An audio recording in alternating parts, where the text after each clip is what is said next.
Good morning, everyone. Welcome. I'm Dr. Darrell Carter. I am a professor and director and associate dean at East Tennessee State University.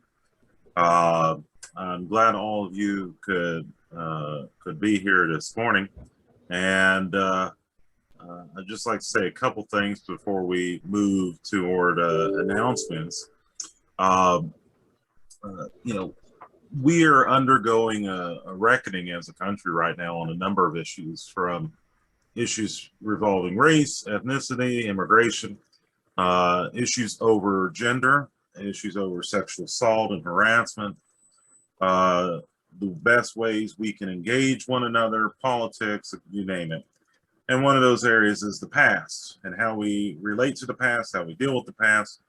What does it mean in the present? What about tourism? What about travel? Things of that nature. And so if we think about Tennessee, for example, there are over 100 million visitors every year that are coming to the state. Typically that generates somewhere in the neighborhood of around $20 billion in revenue. We have individuals, couples, families, children, school children on trips, etc., from Memphis to Mountain City.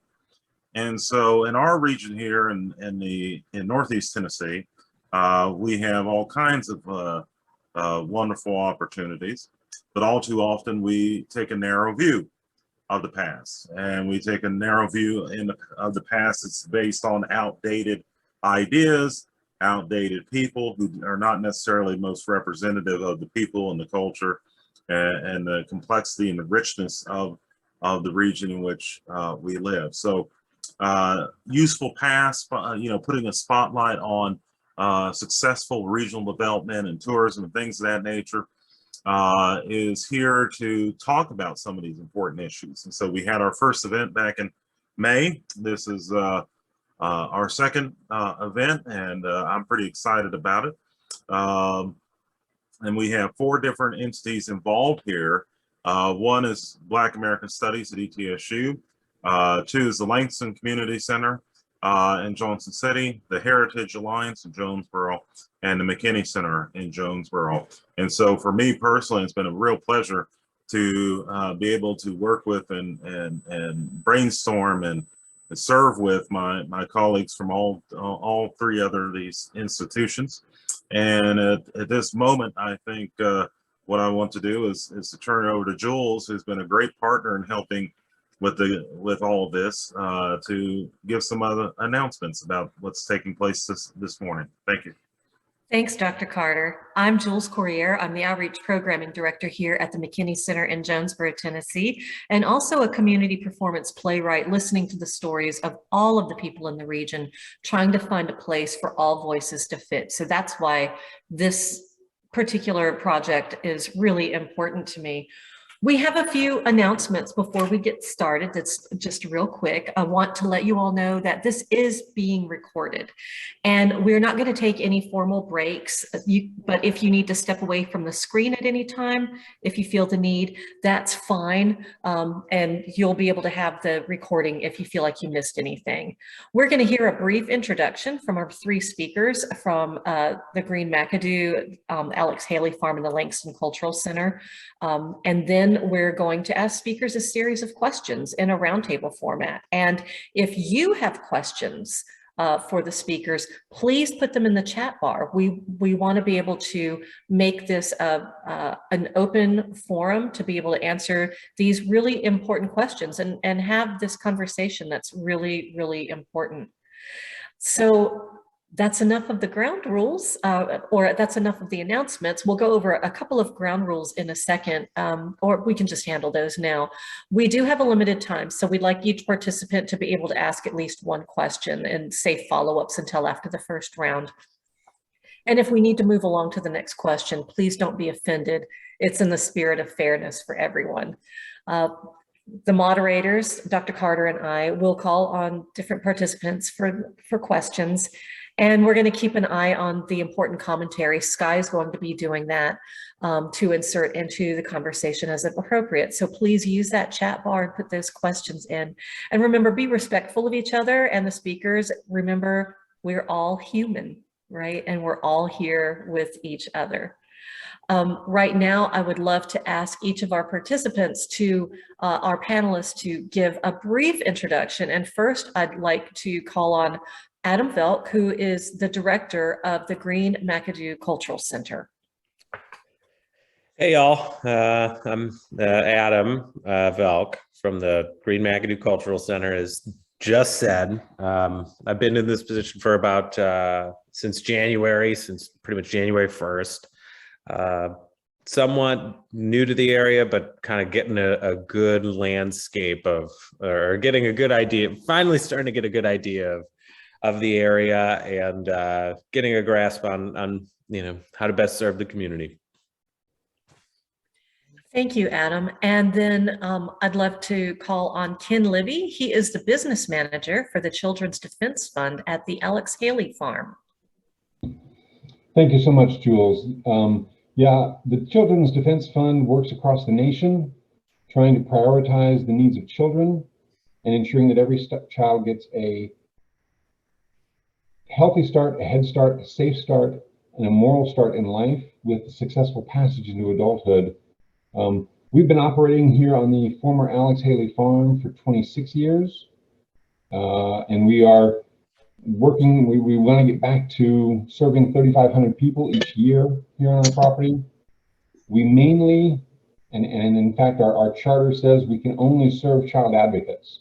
So the child advocates come here to Clinton to get training, to connect with each other, to really understand their place in serving children across the nation.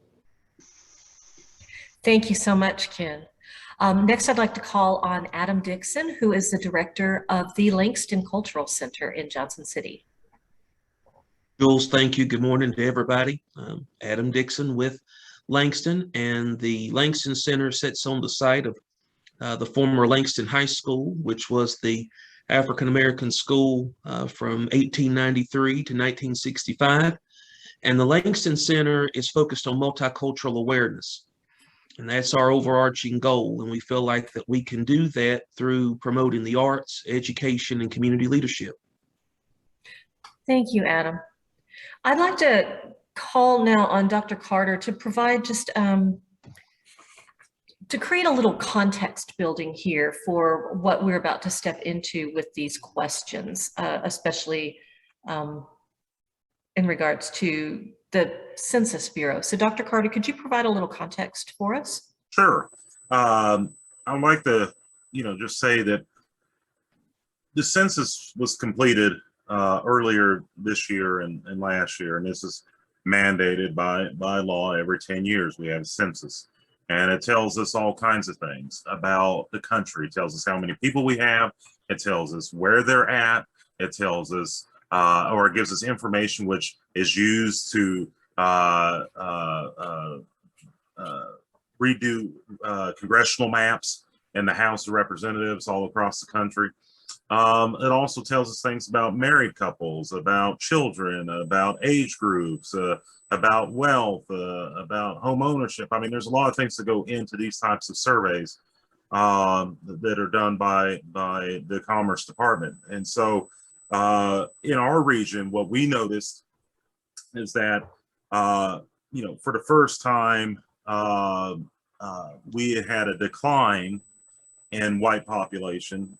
We also have over 70,000 just in Johnson City alone, so we had some growth there, but we did see decline in the rural counties surrounding us in terms of population. And of course, this speaks as well to our need for inclusion, for inclusive programming, for programs that show an honest portrayal of who we are, where we have been, and where we are going. Moreover, when we think about these issues, it's not just an attractive thing, right? But there's a practical aspect to this as well, in the sense that, number one, in terms of school-age children, K through 12, or university students, we are not necessarily doing the best job in preparing young people for the world that they're about to inherit. We're not preparing them for the workforce and the workforce that they're about to become a part of. We're not preparing them for the reality of what the United States is in the 21st century. We have not been a black-white country in a very, very, very long time. We are a multiracial, multi-ethnic nation here in the 21st century, and that's something that we should embrace. Furthermore, as a professional historian, my position on a lot of this is it's just a lot more interesting when you bring all the elements to the table and start mixing them together. We know, for example, in Abingdon, Virginia, there was a large population of African Americans 100 years ago. Where did those people go? We have had a significant yet small population of Black Americans in Washington County and in Johnson City for 150 years. What about their stories? We know about the Native American presence in the region. Some of the trails and roads in Northeast Tennessee, including Walnut that goes into historic Jonesboro, was used by Native Americans and others at various periods of time. So when we think about the context for some of these discussions we're having today, we're talking about change, we're talking about racial and demographic change, and we're talking about the opportunities that leads us towards, as well as the pitfalls that we have seen over the period of the past 5-10 years in a form of nativism, outright racism and bigotry, political strife, so on and so forth. So we're hoping here to use these questions that we're going to ask our distinguished panelists to become a little bit more educated about what they're doing, as well as to give us a better understanding of the issues that I just mentioned, especially when it comes to decision making and policy making. Okay, so I'm going to go ahead and, Jules, if that's okay with you, I'm going to go ahead and ask the first question to the group. And so this is for anybody. Are we taking advantage of the past to help our region learn from it and to grow? And to that end, what programs in your institution, your respective institutions, are helping to achieve this? If it is a goal, how's your programming encouraging people to step in, to lean in? I'm sorry. Could you just repeat the first part of that question? Sure. How are we taking advantage of the past to help our region learn? I'll jump in. I think for here at the Green McAdoo Center, we talk a lot about the Clinton 12. And in this answer is also a shameless promotion for something that we're doing this weekend, which is the Commemorative Walk. Big believer in the power of place, the power of time. And so, for us, it's about reconciling, giving people the opportunity to have some of those same experiences. This weekend, we've got a commemorative walk where people are going to be able to walk down Folly Hill, the same route that the Clinton 12 made when they were desegregating Clinton High School on the way to Clinton High School. At the end, there will be a speaker and just kind of give people that the power of place, right? It's one thing to read something in a book. It's another thing to walk those same steps. It's another thing to touch those artifacts or, whatever it may be, and to give people that sense of connectivity.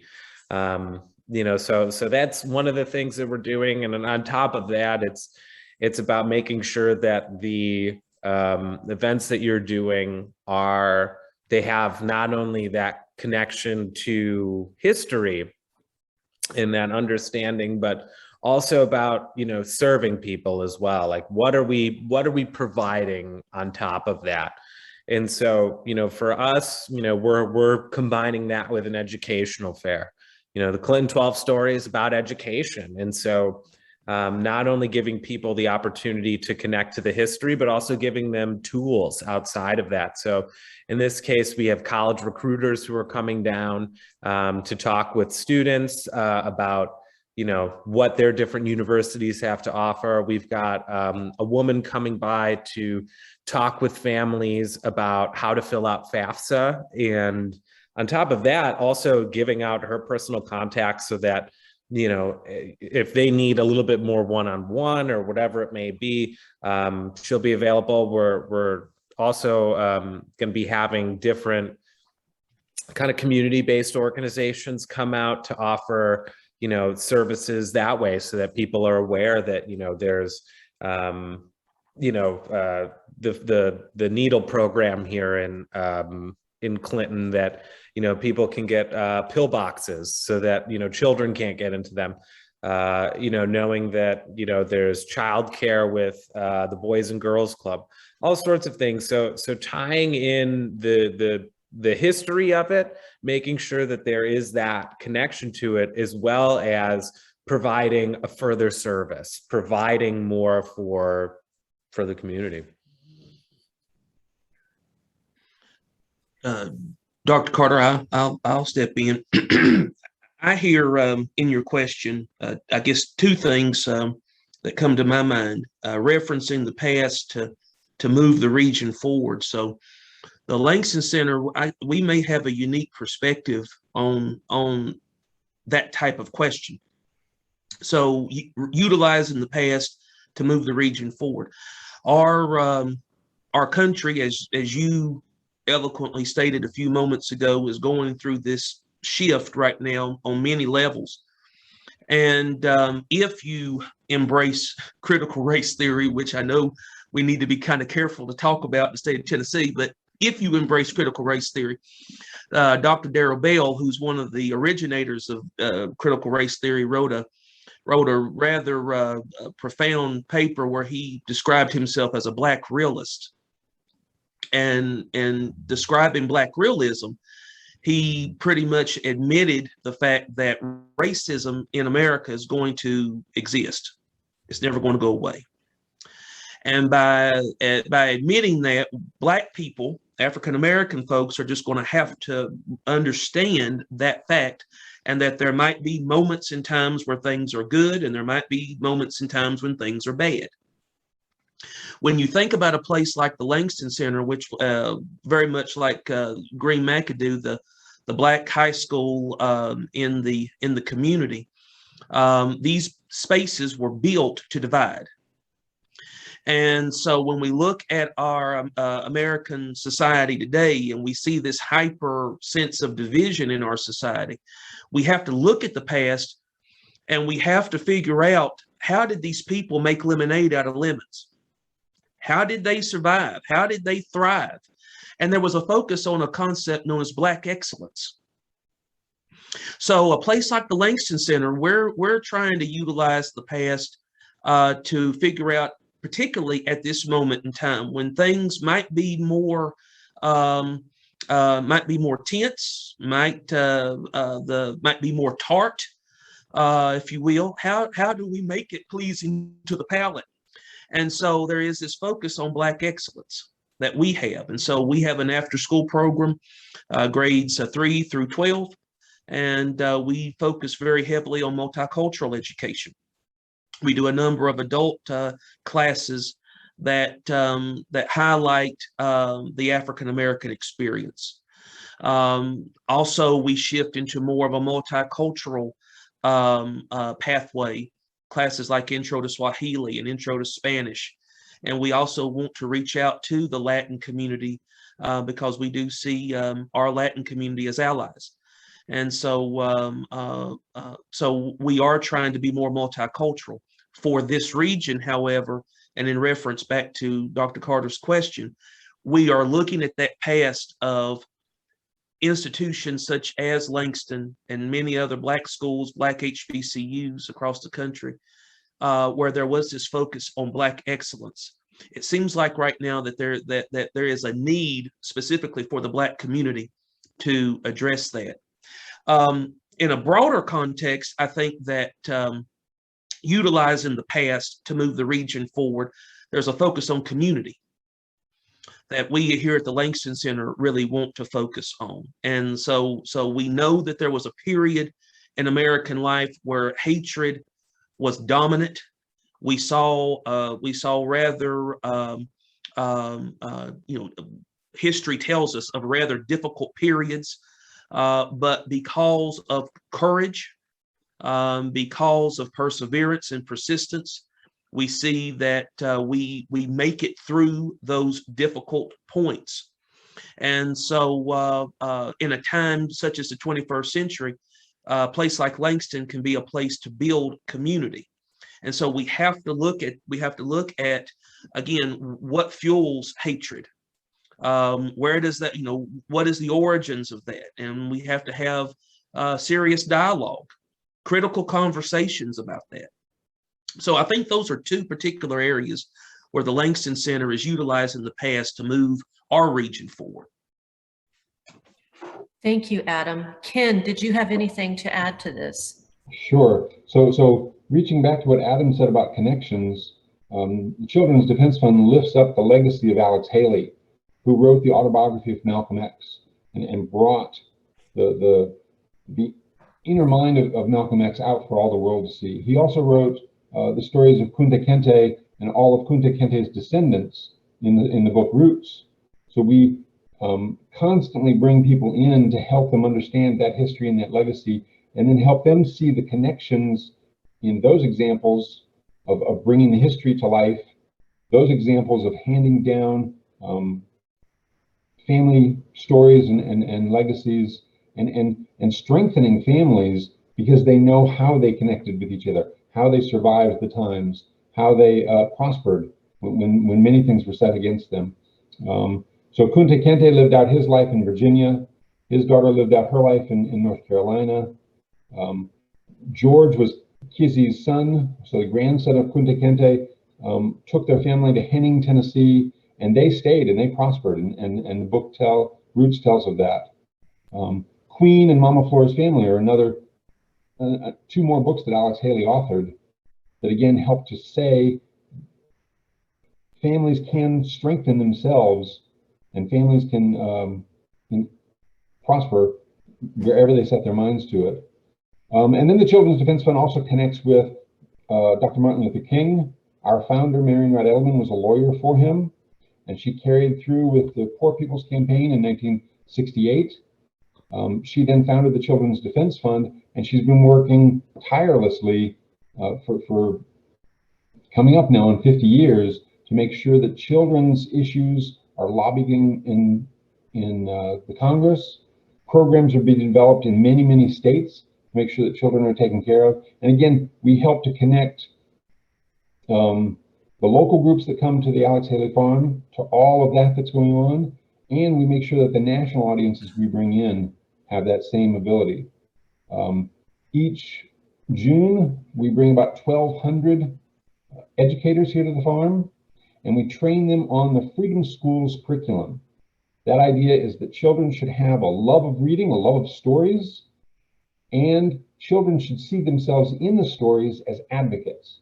Children should see themselves as taking action in their own families, in their neighborhood, in the nation, and making a difference in that way. And so Freedom Schools is the curriculum we design and then we sell to organizations across the US. And then they implement that as a summer reading program, a summer of self-actualization, and then they carry it on into after-school programs. We also are working with a number of juvenile justice centers, so that Freedom Schools is being taught in the juvenile justice centers. Again, giving connection and giving verification to young people that they can see how things work and they can see themselves prospering in the future. Our other largest event is the Proctor Institute. It's a conference for church and children's ministry leaders to come together and find out what are their different communities doing to support children, to make children's lives better. About 450 people come each July, for that conference. And in this virtual world, we were actually able to reach 1,000 people with our Proctor conference last year and this year. So we're hoping to continue that hybrid notion of how you conduct a conference and make sure we're staying in connection with those people, working with them on their projects, supporting them, and then bringing them back here again so that they can tell their stories and they can learn more from each other. Thanks, Ken. Our next question has to do with educating and programming for decision making, and it sounds like we're already getting a jump on that. But to speak to that, we've got a question that has come in from the chat bar that I'd like to pose to you all, and it's really interesting. From it looks like Jessica. I want to be able to scroll up. Okay, it's from Jessica Lucas. It says Macedonia Missionary Baptist Church is, which is in Southern Ohio, is in an endangered site with rich treasured history that's not always shared or taught broadly. A Black settlement and Black church from the 1790s, Macedonia is the first Black church west of the Alleghenies and in the state of Ohio, and is the only Black church still standing in the state of Ohio. Additionally, the church and settlement members were courageously and intricately involved in working the front line of the Underground Railroad, often the first stop on the Underground Railroad for freedom seekers. The still extant church is critically endangered. In order to preserve this relic, this treasured artifact, there may be opportunities to leverage it as a historic cultural heritage site in order to share often overlooked or ignored stories of the past. Do you, okay, here's the question, do you, so that's great context, thank you. Especially coming from places which have preserved their buildings. Do you all have suggestions for how to overcome obstacles of a system that will often block and ignore paths forward to share such remarkable history? Yeah, so you know, I think the biggest you know, the biggest way to overcome this obstacle is through relevancy. If you guys are familiar with Nina Simon, who's really kind of ahead of her, one of the forward museum thought people in the universe, absolutely tremendous person. You know, she talks a lot about this idea of relevancy and how do we make what we have relevant to you know, the masses. How do we make it relevant to a single person? So first we have to take a look at the story and find where are we relevant. And from everything that, you know, has just been shared, there's a lot of relevancy in this story that, you know, is, you know, absolutely, for lack of better, it's just juicy. It's just juicy, good history that people can really vibe on. You know, so that's already good.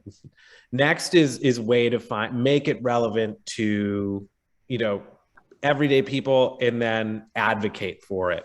So in this case, it's, you know, making partnerships with different organizations in the area that might have a little bit more grounding, a little bit more footing.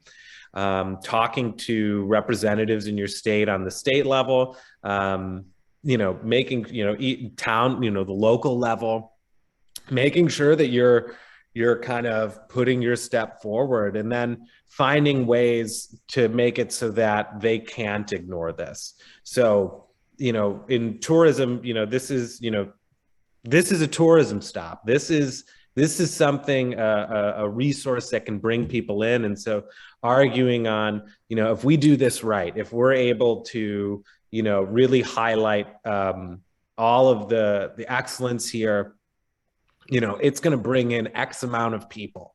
It's going to be able to, those people are then going to be putting funds or putting their money into all of the resources in this area, from food, from lodging, all of these different things. And then it provides, you know, the educational aspect to all of these different people. And so making making that, advocating for it, making sure you're talking to the right people from, like I said, local and state level, and make it relevant, make it as relevant as possible. I'd say that would be your way to overcome and make it so that this place gets the excitement that it deserves, gets the attention it deserves. That's what I'm looking for. Thank you. That's such great information. And I saw, Ken, you put a couple of things in the chat bar about making connections. Do you have more to say to that? Yeah, so I just finished up a training with Gamaliel Foundation, and one of the points that was made to me was that you can't help me unless your liberation is tied to my liberation. And so the Macedonia church, they may have to look to see who is in the area that needs their story to help garner their liberation, to help garner their freedom, to help garner more power for what they're trying to accomplish. And in that way, they can then be connecting with more people. And when you connect with more people, you find that you have more relevancy because more people are coming to that location, using those resources, finding themselves enriched by what's happening in the conversations, enriched by what's going on.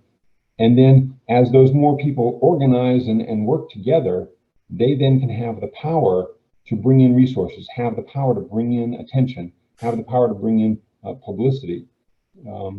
So that may be what needs to be done for those people organizing around that church, is to try and figure out how do they bring in more people and build in those power sources.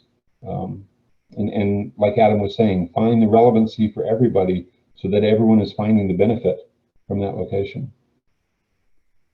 Thanks, Ken. And Adam Dixon, I think you might have something to add to this, because the Langston Center most recently was preserved and it almost came too late. So Adam, could you talk a little bit about this idea of perseverance and then what it really takes for a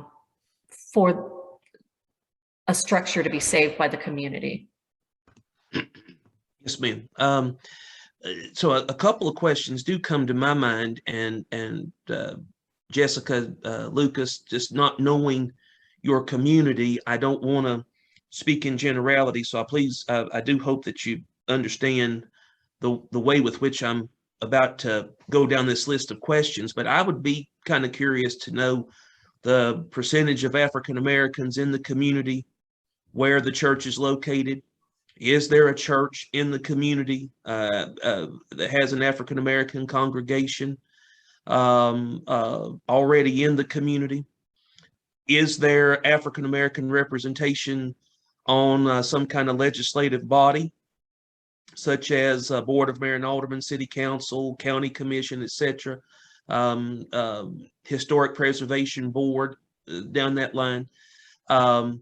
And so those are just a couple of questions that would come to my mind, because when I think about Langston, 2015, this facility was in disrepair. City of Johnson city leaders had determined that the entire structure needed to come down. And it happened to be the alumni of Langston High School that said, no, this building was more than just a school. Now you have to understand, the city of Johnson City has had a long-standing history of building schools, and then over the course of 30, 40, 50 years, those schools become outdated, and so you just tear down the building. And you tear down the building, and then you'd have to build a new school to meet with new standards. It was the African American alumni that at least initiated the conversation to say, do you understand that for the Black community, the school was more than a school? Going back to Adam Velk's point about relevancy, there were a few of us that took their heartfelt stories and we called ourselves putting maybe a polish on it And then that polish was a term Dr. Michael Dawson, who's a political science professor at University of Chicago, he calls it the Black counterpublic. And so as a result of Plessy versus Ferguson and Jim Crow segregation, you'll literally see a Black America and a white America. And so for Black America, you have anchor institutions that define the Black community, the school and the church.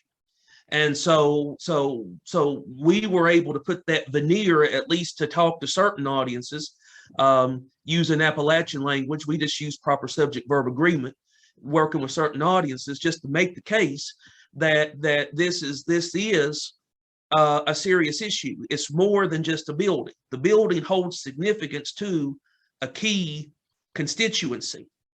And so I would be curious about the African-American presence where Macedonia Baptist Church is located, and then beginning to build with that. There were some audiences initially that were not receptive to the message.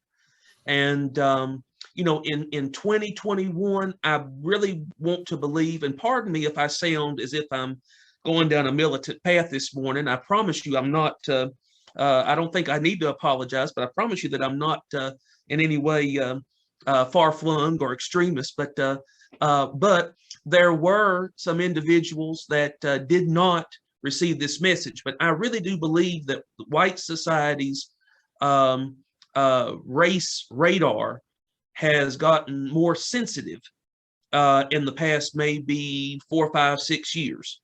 And so there were a lot of people that quickly picked up on the insensitivity. The African-American community wants to save a place that means something to them. And there were many people that picked up on that. And so there were many white individuals that rallied around this group of African-American alumni and began to ask the question, how can we help? And so a 501c3 was started, funds were raised. And over time, we begin to see new people elected to the governing body, and and then ultimately we're in a space.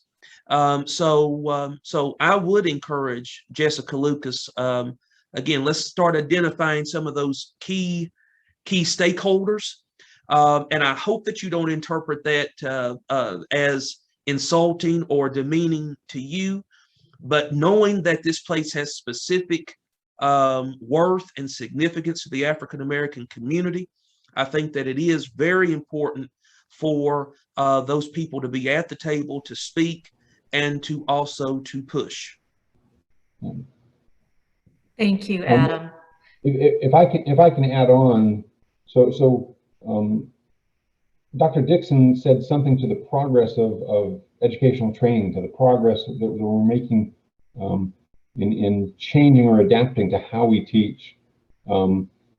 If I can draw a bigger stroke against history, so 100 years ago, Henry Ford created the assembly line, and the assembly line was created to create what would fit the average person. And so item after item after item would come off of assembly line to meet the needs of the average person. We don't need to be dealing with just the average person anymore, because we now have the ADA. The American Disabilities Act said every building needs to be compliant to serve people in wheelchairs, to serve those who are hearing impaired, those who have visual disabilities. Every building needs to accommodate and provide services to them. It still provides services to the majority of the people, and the majority of the people can even benefit from those ADA compliances. And in education, we see individual education plans, so that children who are in special needs, they get special planning just for their education. They have support groups around them and so forth. In many of our efforts to preserve history, we need to be working on that same kind of a level. We need to be looking to see who are the people that are having the most difficulty finding these histories, finding these stories, making the connections. And we need to actually design the programs to make sure that they are served first. If those people who have the most difficulty getting to those history stories, getting to the foundations of our society. If we can serve them, we know we can serve everybody else. And this gets into what's called intersectional thinking and intersectional design. And I'm prepared to talk more about that if we can lead into that. That's really fascinating. Before Dr. Carter asks the next question, I'd like to point out that Anja Fellers-Mason, the director of the Heritage Alliance, has provided several links inside of the chat bar for different grants and different programs that that can help your organization, your building, for preservation. So please take a look at the links that she has put in there. And I think Ken is leading into our next question, don't you think, Dr. Carter? Yes, I do. And so this has just been fabulous so far. And I would like to go a little bit further here and see what the three of you think about your respective programming and how you have dealt with your respective communities. What differences are there between you? What type of challenges have been there in terms of your programming? If you guys can dig into that, that'd be great. I hope you guys don't mind. I got to jump in here because the amount of issues and problems that I'm running into in terms of our programming is enough to make me want to run my head into a wall. I'd say, oh gosh, I'm going to cry. I have so many problems to deal with, but I'd say there's two big issues that we really deal with here. And one is that, the Green McAdoo is talking about the Clinton 12, and it's a story that's embedded in the community. I mean, it's a big thing that happened here in Clinton, and there's still living memory of what happened. And a lot of people, really wanted to see it one way as opposed to another. And so one of the big issues when it comes to programming is what are we talking about? What's the narrative? What's the so what of this story? I look at this as, the first 12 students to integrate a public, a publicly funded state high school here in Tennessee. It's one of the most public, one of the most publicly covered desegregations in the country. The story of the 12 students, it's a no-brainer to me. It's their story. What we learn from this story is from their experiences and what we have to gain. However, there's a lot of people in the community who believe that this story is about how the town reacted. And this is a story about the town and how, the town isn't racist. And I promise you, this is a real thing that I'm dealing with. It blows my mind, but a lot of people have to deal with, you have to look at what people are trying to protect and what people have to gain out of certain narratives.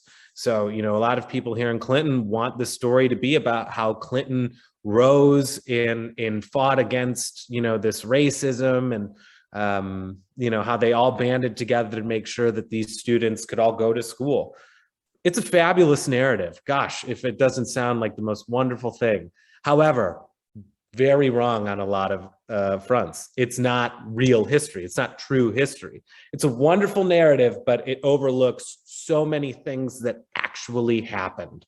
And so getting people who have this living memory of, oh, well, this is about the town banding together. And this is how, nobody in Clinton ever was racist, despite the fact that there's newspaper headlines and all these articles and sources that prove otherwise. And yes, there was, wonderful members of our community and people in this town who did fight against it. It wasn't a story of the town fighting against it. It was a story of a few people who were fighting against it. So that's a big issue that comes to programming is, talking about what actually happened and the actual history behind it. And I'd say the other big problem that I have with programming is, getting buy-in from people within my own board, getting people to buy in from the community. I was telling the former director of this place that, God, if I had to go through the board for every single thing that I did, nothing would ever get done. We wanted to do a Juneteenth. We did a Juneteenth celebration this past, Juneteenth. And, most of it was done without any help of the board, because every little thing was being critiqued. Every little thing was, needed to go to a committee, and then it needed to be talked about for, 3 months before anyone would even come to a remote decision. And so, the bureaucracy of it all, sometimes, and I'm going to say most of the time, it's best just to do something and ask for forgiveness. When it comes to programming, Amen. when it comes to programming, when it comes to this education, ask for forgiveness. Just do it, because in a lot of cases, and I've seen this with the National Park Service, I've seen this at other small museums, that the moment you start asking for permission, asking to do this, everybody wants to have an opinion. Everyone wants to talk about it. And so it's better just to do it. And then if someone has a problem with it, ask for forgiveness, but show them why you were right in the first place with all the numbers and everything else, and always have the ability to tie back to your story, tie it back to the relevancy of what you're trying to do. Thanks, Adam. Any other nuggets of wisdom here or obstacles that they've overcome? So for the Langston Center, Adam, you got some real issues in Clinton. For the Langston, for the Langston Center, I think that maybe one challenge that we've dealt with is there is this notion, I've referred to it as Black excellence, but this trying to perpetuate that and not being very careful not to come off as elitist, but to embrace the fact that particularly for African American communities, subsequently Latin communities, there are these perceived stereotypes as to achievement and what one can do and what one can achieve.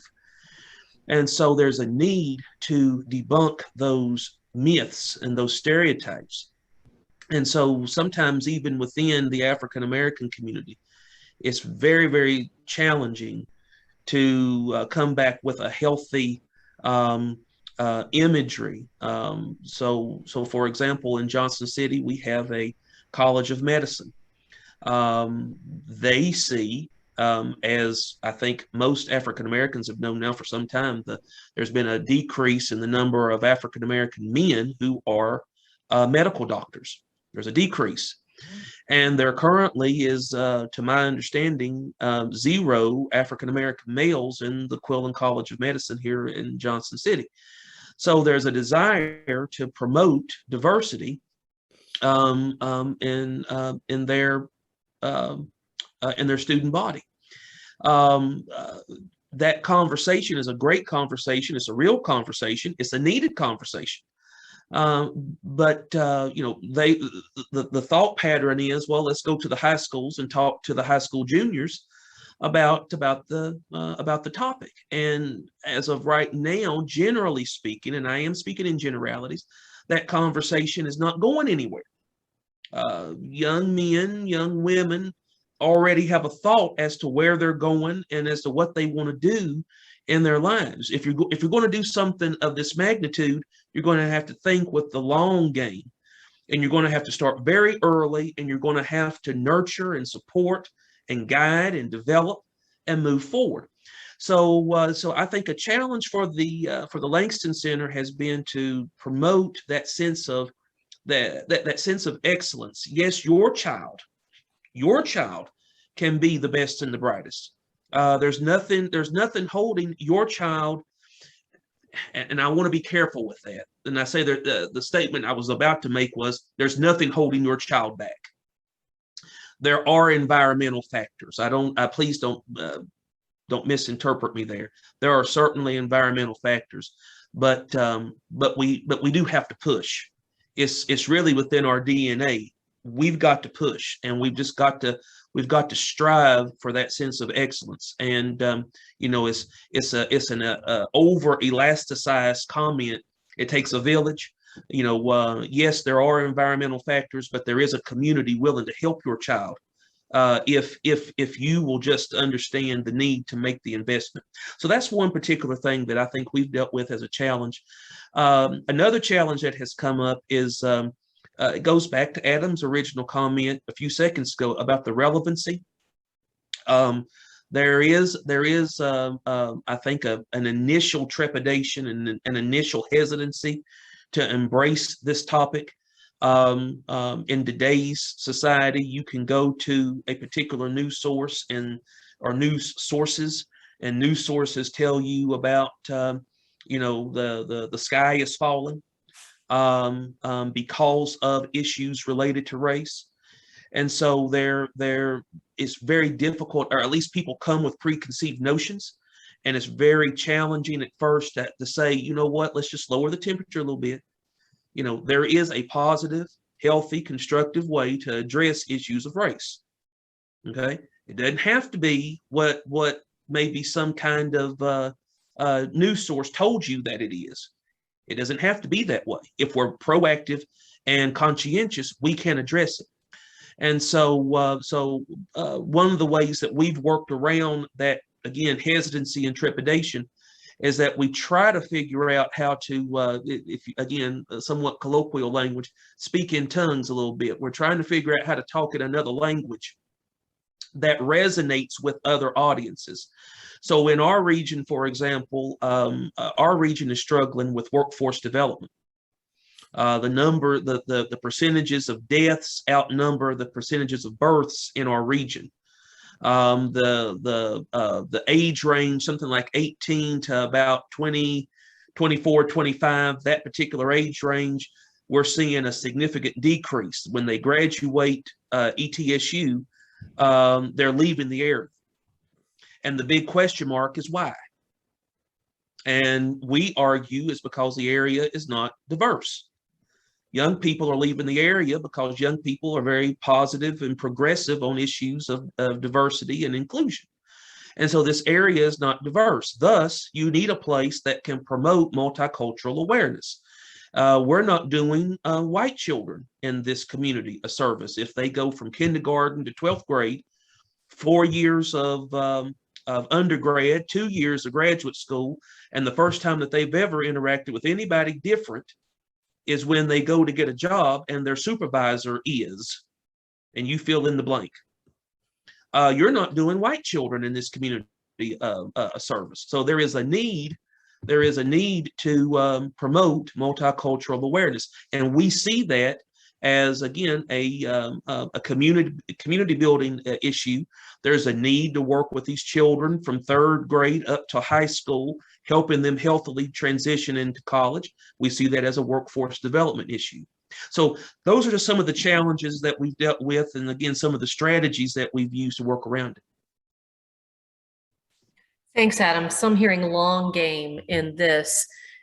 Ken, I know you're having a little bit of technical difficulty at your end, but did you have anything to add to as far as overcoming obstacles that you're facing? Yes. So the pandemic has been an obstacle for all of us in trying to serve the numbers of people we wanted to serve, and in meeting the goals we had set for this time period, and all of it's been in a complete kerfuddle. So we have taken advantage as best we could of this pause and said we need to reorientate our entire organization. Our entire organization has to turn a corner and see what we can do better. And I think this again speaks to what Dr. Dixon was talking about. Intersectional thinking and intersectional design gets us down to an individual level. And I'm just going to share a screen real quick just so I can illustrate. Nope, I can't share a screen. So if a program is being designed or reorientated or redirected, we should look to see who needs the services we have, who will benefit the greatest from the services we have, and then start to see if we can draw those people in so that they help in designing it. For the Children's Defense Fund, it's kind of tough. We can't bring a 5-year-old in and have a 5-year-old speak professionally as to what is going to serve that 5-year-old best. But we do want to get to the lived experience of that 5-year-old. So we need to be in contact with their parents. And we need to be giving a sounding board to the parents, and then have the parents see if they can come in to help design the programs, and who have the experience with those children, and make sure that their voices are heard and their ideas are implemented. We need to get to the young people who are coming into college or college age and say, okay, the systems that occur right now, how did they hold you back? And let's redesign them so that we again serve the least of us the first, and we know that we're going to serve everyone else if we can get to those people who are discriminated against racially, who are malnourished or have food insecurity, who have educational delays, or other parameters that your program may need to address, in making sure that the least of these come into the program and help us design how best to serve them. Very much again in the same vein as the American with Disabilities Act brought in those people with disabilities and said, how do these buildings work better for you? Oh, gee, look, it serves everyone now. The same with this intersectional thinking and design. And just a real quick plug, all 140 staff members of the Children's Defense Fund has been reading The Purpose of Power. And it takes until chapter 8 and chapter 9, but it's a good read. In chapters 8 and chapters 9, Alicia Garza starts to talk about what is intersectional thinking and what is intersectional design, and how can it work to make sure that the least of these are our first concern. We're designing the programs around them, and then we see that it multiplies the benefits for everybody else. Thank you, Ken. You should actually be able to share your screen now. Sky set it up for you. I know I'd be interested in seeing what you wanted to show us. And also, if you could put the title of the book and the author in the chat bar when you're done as a resource for everybody else.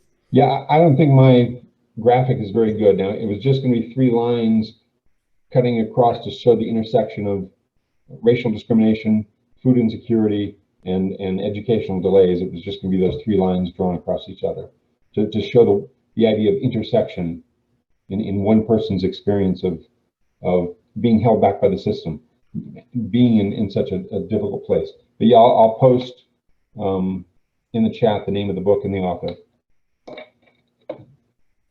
Thank you.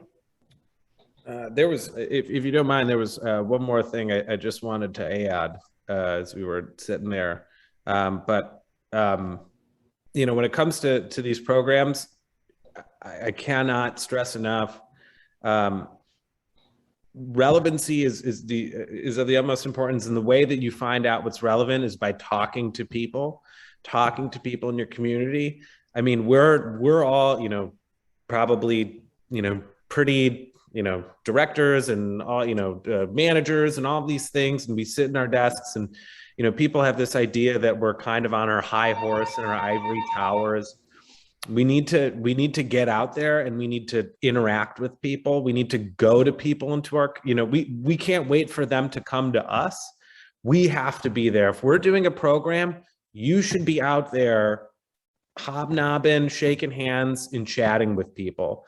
You know, one of the things we're doing here is we're doing a garbage pickup, where I'm putting on a stupid orange vest and I'm going around and picking up garbage with people in the community, People who know about it join me and I have an opportunity to talk to them. But there are people who just see me walking. Sometimes I'm by myself, walking, picking up garbage, and they come up and talk to me. And the great thing about it is they'll tell me exactly what they need. They tell me exactly what the community needs.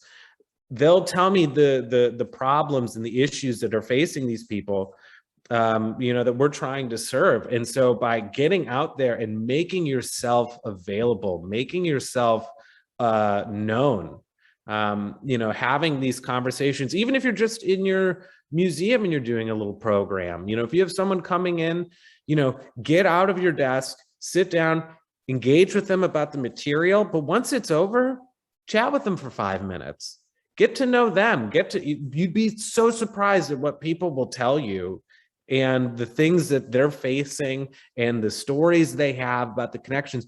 It'll give you the entire map to how to build these programs that are most relevant to everybody. So get out, just talk to people, get out of your, you know, get away from your desk, which I know everybody who's sitting here is always looking for an excuse to get away from their desk. I'm giving you one. Go out when there's someone in your place of work, chat with them, talk with them. And you know, if there's nobody in your place of work, find ways to get outside, get into the community and find ways to engage with them there. Go to them. Don't wait for them to come to you. Engage in those conversations and they'll tell you how you can best serve them. Thanks, Adam. Something comes to mind about creating the programming. You all have talked about creating programming. Adam Dixon talked about creating programming, playing the long game, getting out and finding out what's relevant. And as Dr. Carter spoke at the beginning of this conversation, he talked about the changing demographics. And changing demographics also speaks to a need for changing policies. What are some of the things that your institutions are doing or are thinking about doing, or maybe in some of your cases dreaming about doing, that might educate the community in ways that would actually affect the decision-making that's happening inside of your communities?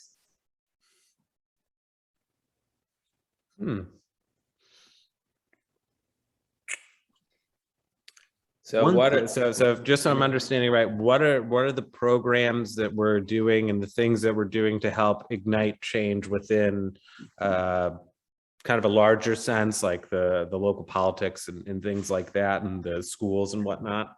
Yes, for instance, you know, a single life can be changed coming into your institution and being educated and informed. What things might be happening? What might you be doing that is thinking about that long game, that is thinking about people leaving the institution and affecting changes being made inside of your community, even at a decision-making level, because of the education and opportunities that you're offering? Dr. Carter, can you come up with a better way to question that? That's what I'm getting at, though. Oh, I understand where you're coming from. We're in such a difficult point because I go back to what Adam said a little bit earlier about Black excellence, but also about, you know, some of the real practicalities here of, you know, dealing with the very fluid environment that we find ourselves, right? We don't want to scare people off, right? At the same time, we want to bring them in, and you know, this meeting is a perfect example that we're, you know, most of the people on this meeting are going to be supportive of an inclusive approach to programming, things of that nature. So there's a bit of the preaching to the choir, except for the few students that I brought in who are kind of captives. But at any rate, hey guys, but at any rate, you know, it's those who are completely indifferent or those who are antagonistic towards these efforts that we need to really reach. But the question that I have that goes along with that programming is, and Adam, you mentioned this earlier, at what point do we have to stop worrying about the sensitivities of the majority population and just do what we have to do here? Well, as far as a little bit about what you talked about, I think having those connections is,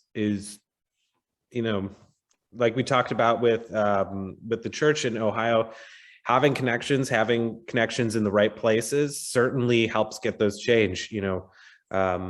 We're fortunate enough that we're tied to the city. They handle a lot of our financial work. So I talk to a lot of, the city manager and all sorts of stuff. And I'm able to voice some of the concerns that, people have within the neighborhood and they have within the community. And so just being able to have a voice or a seat at the table, that makes a pretty big difference. As far as programming, I'm kind of with Adam. You have to look at the long game. You can't expect to do one thing and then all of a sudden change everybody's mind. For this museum, we talk about empathy, we talk about compassion, and talking about treating everybody with respect, regardless of their circumstances. Even when it's most difficult, you need to treat people with respect, and that's when it's at its utmost importance. And so, it's about, for us, it's about the things that we do. How do people perceive them? Are we simply talking the talk? Are we simply telling people, you got to treat others, be kind to one another, have empathy? Or are we showing people what empathy can look like? For us, it's, we started a garden in our back. We're building, it's rather small this year, but we just got a grant to expand it substantially, building, a garden where people in this, city can come and get free fruits and vegetables, no questions asked. And then any extra vegetables and fruits that we grow go to the local, food bank.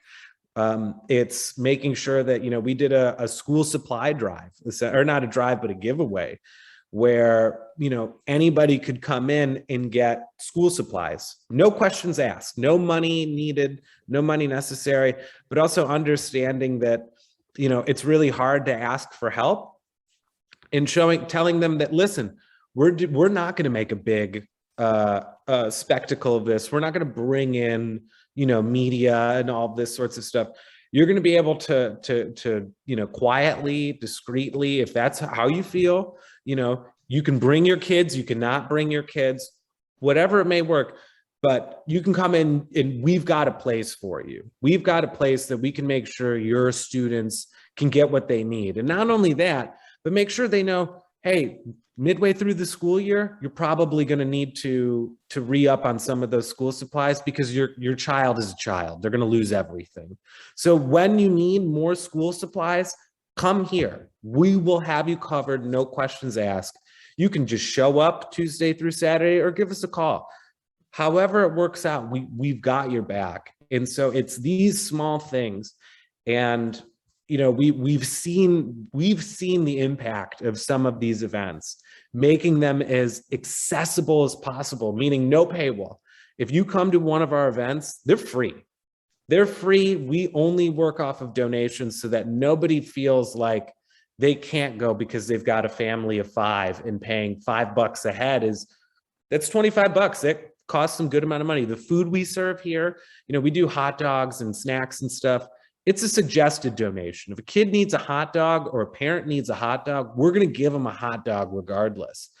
And we're seeing, how it's grown since we started implementing this particular position, where we've had so many people from our town, literally living blocks away from this place. And it's been open since 2007.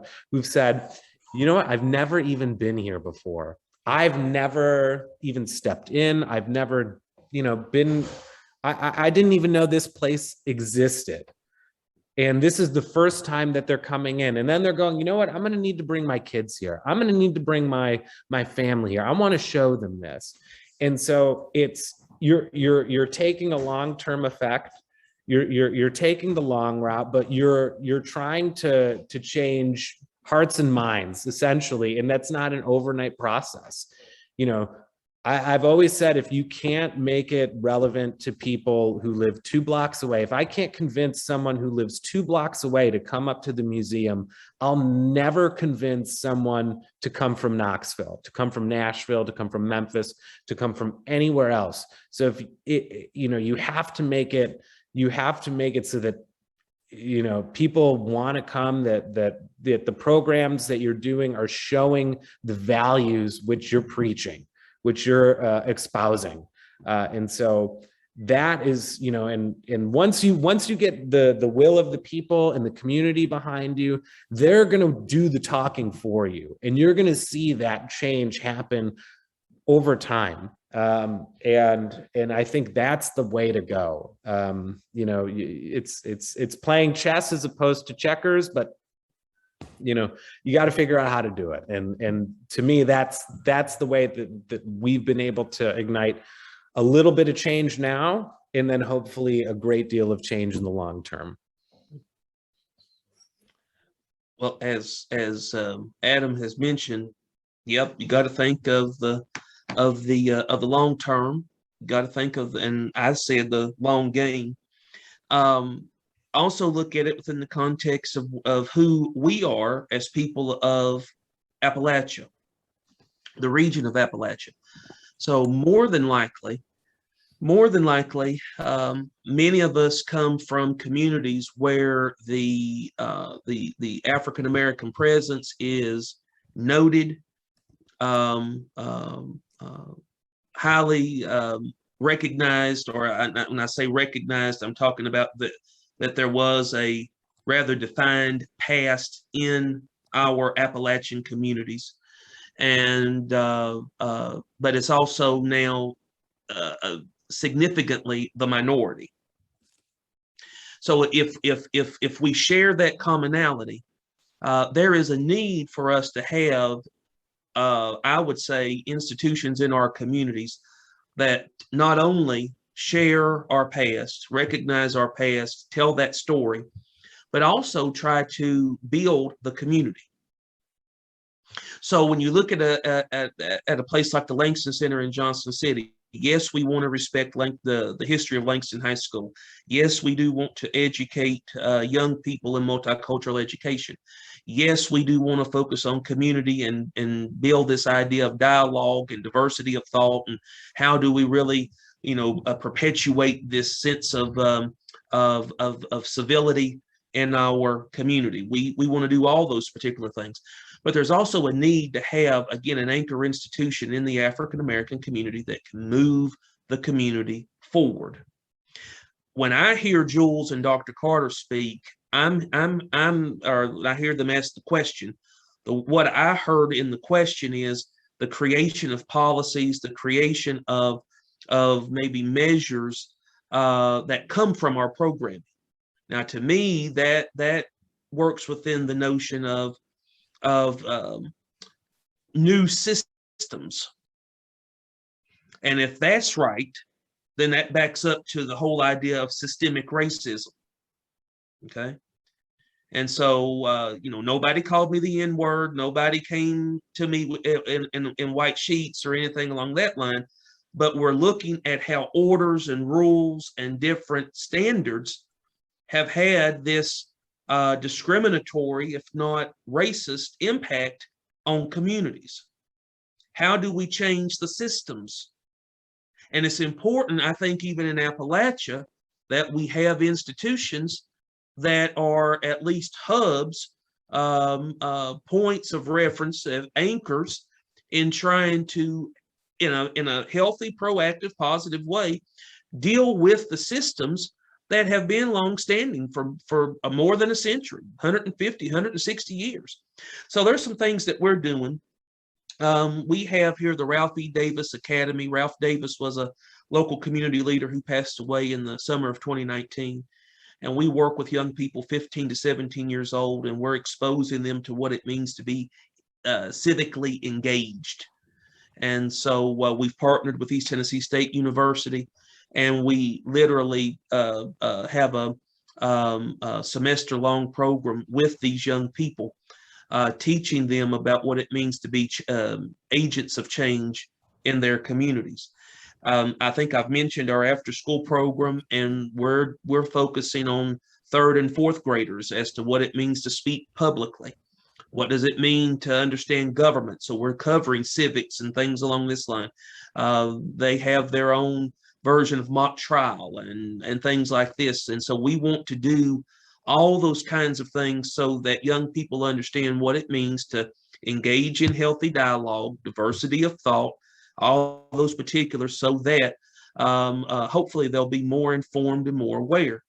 The work that I do, I'm grateful to say we have an entire staff that handles those programs, and they do an outstanding job. But the work that I do intimately is this focus on racial equity.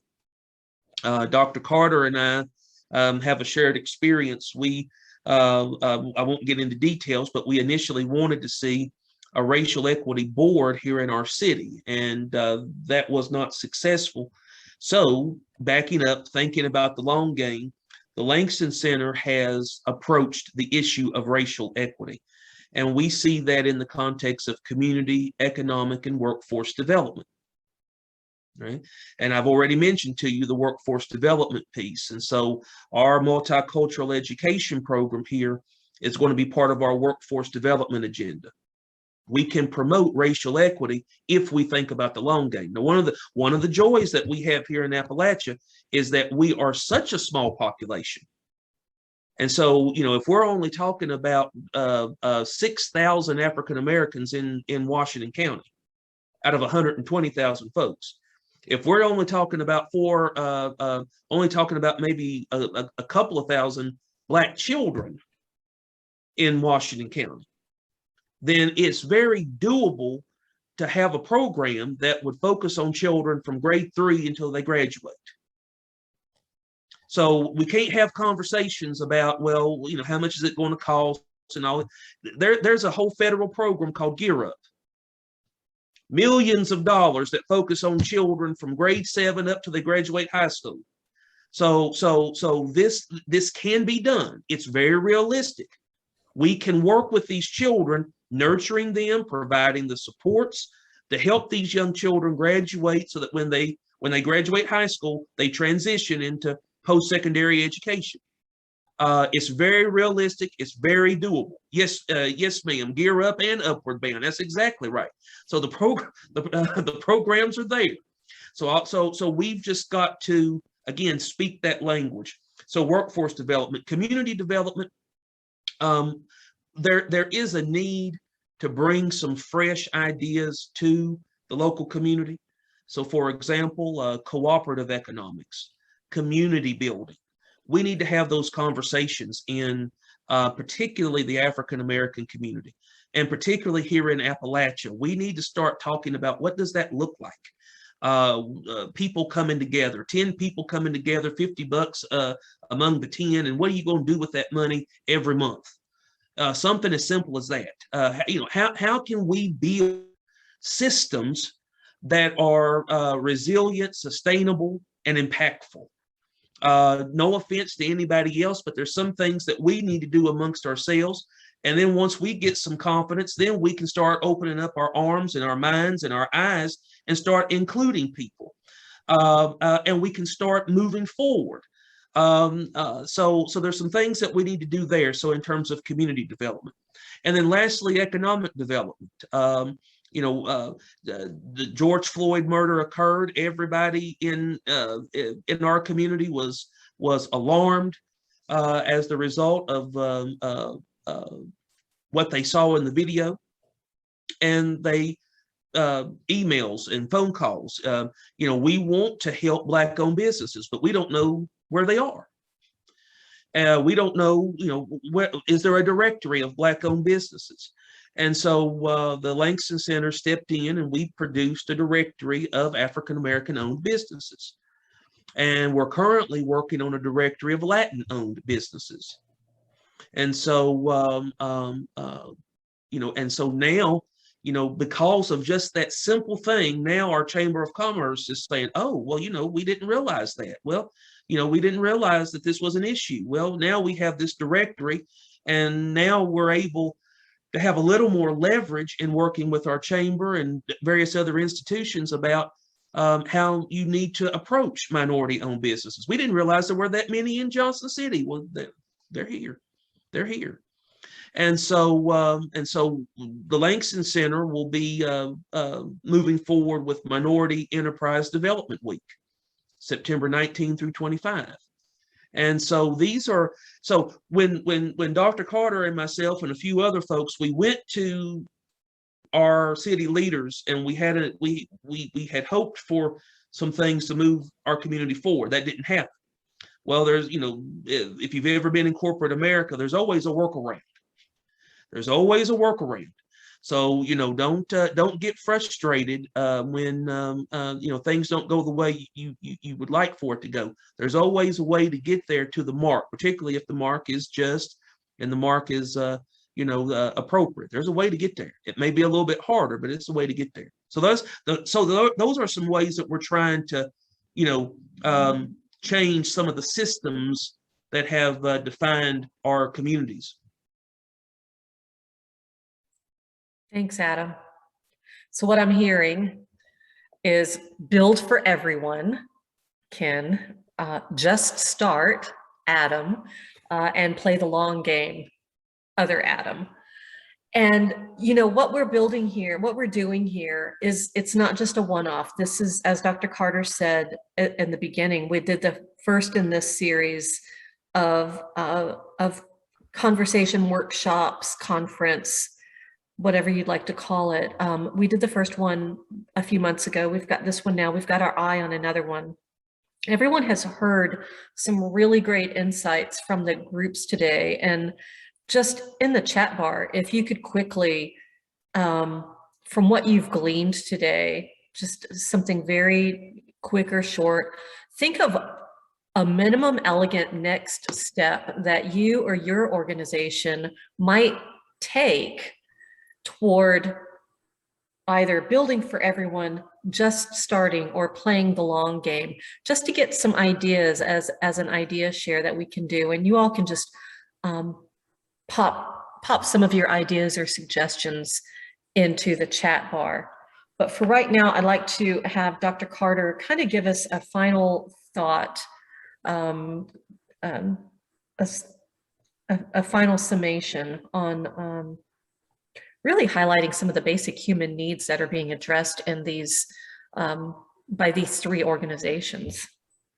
Well, I just want to, thank you. And I just want to say how grateful I am to Adam and Ken and Adam for doing this today, for being here, for imparting all this knowledge on us and on our audience today.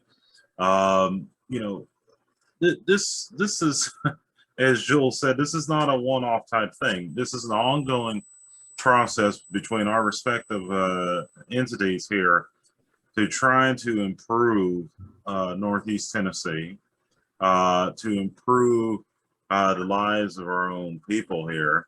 And, the things that, Jules just mentioned are the big takeaways, they're so timely, what all three are discussing and what their respective entities are doing to promote an inclusive atmosphere, which is based on dignity and respect for all people. We have challenges. We have a lot of them. I was in a meeting. I can't tell you whether it was on campus or off, but I was in a meeting yesterday and with a large entity. I mean, a huge, with hundreds and hundreds of employees type thing. And we were talking about this very thing of, hey, how can we do more? How can we do this? And the person on the other end that I'm collaborating with, who's on that leadership team, said, Dr. Carter, we're so grateful because our old blood is dying out. And it shocked me that she said that so openly. And I knew what she meant. I mean, she didn't have to explain it, but she did. And she explained how this person's leaving, and this person's leaving, and this person's retiring, and this person's going here. And you know, unfortunately, that is something that has to happen. And so Adam referenced the issue of the Community Equity Advisory Board here in Johnson City, the proposed board that he and I worked on earlier this year. Part of the problem there is, you know, we have to wait for some of those people to die off, sometimes literally. At other times, we can work around them. And so burrowing into policy making, into institutionalized change is critically important to these types of efforts. So here in the College of Arts and Sciences, where I'm Associate Dean for Equity and Inclusion, I'm not just talking about, hey, you know, Black people and Asian people and women are cool, you should be nice to them. No, I am talking about, hey, here are the ways in which, you know, being discriminatory or exclusive affects your bottom line. Here are the ways we are going to do faculty searches, right? So that we get the best, most diverse pools. Here are the ways that we're going to engage in best practices. And so what our esteemed colleagues, you know, brought to us this morning was a myriad ways, wonderful ways that we can, you know, consider and think about and debate these types of issues. And I would encourage all of you to consider it a summons, really, for each one of you to see and to consider and to debate the ways in which you can do that in your own little corners of Northeast Tennessee. How you can model that change, how you can improve the school that you're at or the entity that you work for. And then to keep these conversations, you know, going, especially with the people who really need to hear it most. And so, again, I just thank all of you for this. I'm just grateful to have this time with all of you. Also want to thank my students who came today. We'll talk about this on Tuesday of next week. Okay, make sure you do your reading. But also I want to say that we will have upcoming meetings or conferences, things of that nature. All of us, the Langston Center, the McKinney Center, the Heritage Alliance, and Black American Studies, we'll put that information out there as soon as we have it. But lastly, I just appreciate you. Thank you. Jules, do you have anything else you'd like to add? Just my thanks to everyone who participated, and for the Heritage Alliance, the Langston Center, ETSU Black Studies, and the McKinney Center for hosting these. And please be on the lookout. And also, we are recording this, so if you'd like to have a recording of it, and there were some great ideas that were put inside the chat bar that we can borrow from each other. And thank you, Dr. Carter, for providing such great context for this. Thank you. Have a great day, everyone. Thank you, everyone. Thanks for joining us. Yes.